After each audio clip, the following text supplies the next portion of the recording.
Have you ever wondered who designs the buildings we see every day? That person is called an architect. Let's explore why they are important. An architect is someone who plans and designs buildings. They create the blueprints before construction starts. A common mistake is thinking an architect actually builds buildings. They design, but construction workers do the building. Common patterns are: be an architect, work as an architect, design by an architect, and architect of a project. She is a famous architect who designed this museum. The architect created a modern office building. Many architects use computer programs for their designs.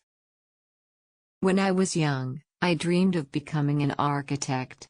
I loved drawing houses and imagined creating amazing buildings for the city. Think of arch like a curved bridge and tech like tech. Architects design the tech for beautiful arches and buildings. Now you know what an architect does. Try using the word today and remember their important role in shaping buildings.